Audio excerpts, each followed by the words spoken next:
जी हमारे साथ बहुत ही क्यूट सा बेटा मौजूद है, कौम का सरमाया है, कौम का चमकता धमकता सितारा है। जी बेटा आपका नाम क्या है? अब्दुल हादी। अब्दुल हादी, वेरी गुड, बहुत प्यारा नाम है आपका। तो बेटा आप क्या कहना चाह रहे हैं टिकटॉक के हवाले से?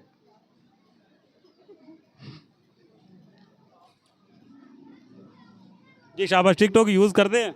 जी किस तरह की वीडियोस देखते हैं?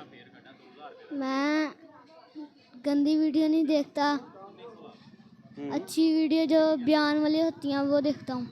अच्छा, दीनी बयान वगैरह सुनते हैं? जी वेरी गुड अब्दुल हादी, आपने तो कमाल कर दिया है। तो छोटे बच्चे जो हैं वो इस तरह की मतलब गलत मूवीज़ भी देखते हैं, वीडियोस देखते हैं, उनको आप क्या लेसन देना चाह रहे हैं, क्या मैसेज देना चाह रहे हैं? कि छोटे बच्चों को मोबाइल ना दिया जाए। अच्छा वेरी गुड, आप तो पेरेंट्स को मैसेज दे रहे हैं। जी जी बहुत शुक्रिया, थैंक यू सो मच जी, बहुत शुक्रिया, ज़बरदस्त।